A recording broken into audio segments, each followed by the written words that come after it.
Hello guys, welcome to your on channel PK Sao English classes. PK Sao English classes में आपका बहुत बहुत स्वागत है और मैं हूं पीके साव।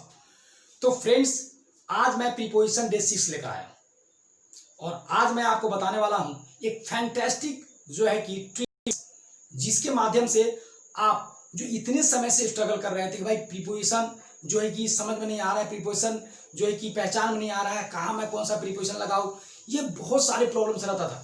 तो आज मैंने क्या किया है, उसके लिए मैंने एक ट्रिक्स निकाली है। और मैं एक बात बोलता हूँ कि इस जो आज की दुनिया में गाइस ना, तो आज की दुनिया में अगर आपको सक्सेस होना है ना, तो आपको जो है कि मेहनत के साथ साथ तो ट्रिक्स होना ही चाहिए। और भी ट्रिक्स ऐसा होना चाहिए जो 100% जो है कि सेफ एंड साउंड, मतलब सुरक्षित हो, जिसको आप खुलकर कहीं प्रयोग करो और आपको मार्क्स भी मिल जाए, एग्जाम में बेटर परफॉर्मेंस भी हो, बेटर मार्क्स भी आए। तो ऐसा ट्रिक्स चाहिए। तो मैंने जो है कि प्रीपोजिशन का एक ट्रिक्स निकाला है। मैंने प्रत्येक प्रीपोजिशन का एक फैक्टर निकाला है, प्रत्येक प्रीपोजिशन का मैंने एक की फैक्टर निकाला है, जिसको आप एक बार लर्न कर लोगे, जिसको आप एक बार सीख लोगे, तो मैं आपको बता रहा हूं ना गाइस, आपको कभी भी प्रीपोजिशन में प्रॉब्लम नहीं होने वाला है। आप एकदम गौर करके पूरे वीडियो को आप एकदम देखते जाओ। मैं प्रतिदिन आपको हर एक प्रीपोजिशन का मैं ट्रिक्स बताऊंगा, जिसका की यूजेस बताऊंगा कि की यूजेस होता क्या है। आप मल्टी यूजेस तो जानते हैं, प्लेस के पहले, टाइम के पहले, हर चीज के पहले, लेकिन आप उस प्रीपोजिशन का की यूजेस नहीं जानते हैं। तो चलिए, समय को बिना वेस्ट किए हुए हम आ जाते हैं अपने पॉइंट्स पर कि आज मैं आपको पढ़ाने वाला हूं जो हमेशा आपको परेशान करते आया है, पीपीसीटी यानी प्रेजेंट परफेक्ट कंटीन्यूअस टेंस में, जो हमेशा आपको परेशान किया है, अब आज के बाद वो नहीं करेगा। तो कौन सा प्रीपोजिशन है जो पीपीसीटी में प्रयोग होता है? तो उसका नाम है सिंस या फोर। तो आज मैं आपको बताऊंगा कि सिंस या फोर का यूजेस क्या होता है, स्पेशली रिगार्डिंग टाइम्स। किसके साथ? टाइम के साथ। तो टाइम में जब आप प्रेजेंट परफेक्ट कंटीन्यूअस टेंस पढ़ते हो तो वहां पर आपको सिंस फोर का बहुत प्रॉब्लम्स होती है। बहुत सारे स्टूडेंट्स ने मुझे कंप्लेन किया था कि सर, मैं जब भी सिंस फोर प्रयोग करने जाता हूं तो मुझे प्रॉब्लम्स हो जाती है। तो चलो गाइस, इस प्रॉब्लम को दैंड करते हैं और आज जान ही लेते हैं कि टाइम के साथ सिंस फोर का यूजेस क्या है। तो चलिए यहां पर आ जाते हैं पॉइंट पर सीधे कि सिंस का प्रयोग हम किस टाइम के पहले करते हैं और फोर का किस टाइम के पहले। तो हमें क्लास में टीचर पढ़ाते समय क्या बताते हैं कि सिंस का प्रयोग करते हैं definite point of time, definite point of time. और कहते हैं दूसरा कि फोर का प्रयोग कहां करते हैं, तो हमें बताते हैं कि पीरियड ऑफ टाइम,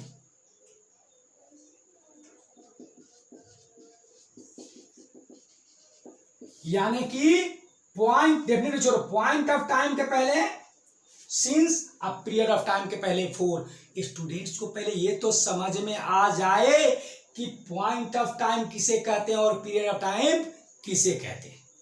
अगर उसको यही समझ में नहीं आए कि पॉइंट ऑफ टाइम होता क्या है, पीरियड ऑफ टाइम होता क्या है, तो पूरी जिंदगी भर जो है कि इसको पढ़ के, रट के, थक के बेहोश हो जाएगा, लेकिन उसको कभी भी सिंस फोर का प्रयोग करना नहीं आएगा। तो पहले आप जान लो कि पॉइंट ऑफ टाइम किसे कहते हैं और पीरियड ऑफ टाइम किसे कहते हैं। तो पॉइंट ऑफ टाइम वो है जो एक डेफिनिट टाइम होता है, एक निश्चित टाइम होता है, जिसको हम तोड़ नहीं सकते हैं।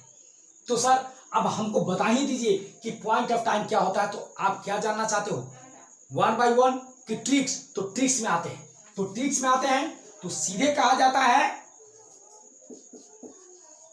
ईयर्स नेम, साल के नाम 1990 डेफिनिट है। मंथ्स नेम जनवरी डेफिनिट है। डे नेम मंडे क्या है, डेफिनिट है। आवर नेम 2 PM क्या है, डेफिनिट है। चाइल्डहुड ये क्या है, डेफिनिट है। यंग डे ये क्या है, डेफिनिट है। तो पॉइंट ऑफ टाइम, साल का नाम, आप सेंचुरी भी ले लो, सेंचुरी, यानी कि 21st में चल रहा है, 21st सेंचुरी है। शताब्दी के नाम, साल के नाम, महीना के नाम, दिन के नाम, घंटा के नाम, बचपन, जवानी, ये सारा के सारा पॉइंट ऑफ टाइम है। तो पूछोगे सर कैसे? कैसे? तो मैं बता रहा हूं कैसे। देखो,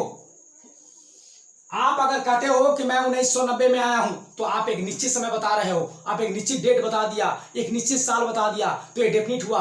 आप किस महीने में आए हो तो जनवरी बोले। लेकिन जब आपको कोई पूछेगा कि आप कितने दिन से यहां रह रहे हो, तो आप बोलते हो कि मैं 4 महीने से रह रहा हूं। तो कौन सा 4 महीना? डेफिनिट टाइम बता रहे हो आप? नहीं बता रहे हो। मैं 4 साल से रह रहा हूं, तो कौन सा 4 साल? आप डेफिनिट टाइम बता रहे हो? नहीं बता रहे हो। मैं 2 घंटे से इंतजार कर रहा हूं, तो कौन 2 घंटा? 1 बजे, 2 बजे, 3 बजे, 4 बजे, 5 बजे, 6 बजे, कै बजे? तो पता नहीं। तो आप डेफिनिट बता रहे हो? नहीं। तो ये सर आप बताइए कि इन सब को छोड़कर बाकी सब पीरियड ऑफ टाइम है। तो हाँ, तो कैसे? तो मैं बताता हूं, इसको मिटा देता हूं। देखो अब आया, ये क्या है? पॉइंट ऑफ टाइम मैंने लिखा था ना, लेकिन जो अभी बताने जा रहा हूं वो है पीरियड ऑफ टाइम। कैसे? तो देखो,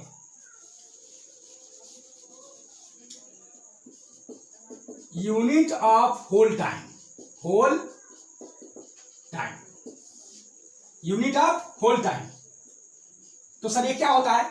तो किसी समय का एक छोटा सा इकाई, किसी समय का एक छोटा सा इकाई, एक इकाई, a unit of whole time, पूरे समय का एक इकाई। मतलब कि हम बोल रहे हैं कि 4 महीना, तो 1 साल का चौथा इकाई बोल रहे हैं हम। 2 घंटा तो 24 घंटा का दूसरा इकाई बोल रहे हैं। 5 साल है ना, तो 1 सेंचुरी का 5वां इकाई बोल रहे हैं। 2 दिन तो पूरे जो है कि दिन का दूसरा इकाई बोल रहे हैं। तो सिंपली ये जान लो ना कि किसी समय के पहले अगर अंक लग जाए, क्या लग जाए? अंक, वो हो जाएगा पीरियड ऑफ टाइम। जैसे मान लो कि 2 घंटा, 2 घंटा, घंटा के पहले क्या लग गया? 2 दिन, 4 दिन के पहले क्या लग गया? 4 साल के पहले क्या लग गया? 2। तो अगर किसी होल टाइम के पहले अगर अंक लग जाए, किसी भी होल टाइम के पहले अगर अंक लग जाए, तो उसे बोलते हैं पीरियड ऑफ टाइम। उसे क्या बोलते हैं? Period of time. तो चलो एक बार हम ग्रुप्स में आते हैं कि अगर हमको कोई कहे कि सिंस का प्रयोग कहां होता है, तो हम सीधे बता देंगे सिंस का प्रयोग पॉइंट ऑफ टाइम के पहले होता है। तो पूछेगा पॉइंट ऑफ टाइम किसे कहते हैं, तो वह टाइम जो डेफिनिट होता है, निश्चित होता है, उसे क्या कहते हैं? Point of time. तो बताओ, तो सीधे बता देना शताब्दी का नाम, साल का नाम, महीना का नाम, जो है कि घंटे के नाम, दिन के नाम, बचपन, जवानी, ये सारा का सारा क्या है? पॉइंट ऑफ टाइम है। बुढ़ापा कभी मत कहना, क्योंकि पॉइंट होता ही नहीं, क्योंकि बुढ़ापे में आने के बाद आदमी निकल लेता है, इसलिए कभी वो जो है कि पॉइंट ऑफ टाइम नहीं है। तो बोला पीरियड ऑफ टाइम किसे कहते हैं? तो बोलो कि जब होल टाइम के पहले, जब होल टाइम के पहले अंक लग जाता है, या होल टाइम का एक छोटा सा यूनिट जब आता है, तब हम उसको बोलते हैं पीरियड ऑफ टाइम। जैसे साल में से अगर मान लीजिए 2 महीना बोल रहे हैं, तो महीना के पहले क्या लग गया? 2, साल के पहले क्या लग गया? 3, घंटा के पहले क्या लग गया? 4, दिन के पहले क्या लग गया? 5। यदि किसी समय के पहले अंक लग जाए तो हो जाता है पीरियड ऑफ टाइम। मुझे आशा है कि आपको एक ट्रिक समझ में आया होगा। तो चलो एक एग्जांपल भी बता देता हूं, देख लो भाई। I have been working ... Monday। Option में दिया कि लगा लो भैया सिंस या फोर, तो क्या लगाओगे? अब आंख मूंद के लगाओगे सिंस, क्योंकि ये दिन का नाम है। क्या नाम है? दिन का नाम है। मुझे आशा है कि आप वीडियो आपको अच्छी तरह समझ में आया होगा। अगर मेरे फ्रेंड्स, अगर आपको जो है कि वीडियो अच्छी लगी हो, इसमें की टेक्निक अच्छी समझ में आ गया हो, तो प्लीज लाइक, सब्सक्राइब करना और शेयर करना ना भूले। Thanks for watching. Thank you very much.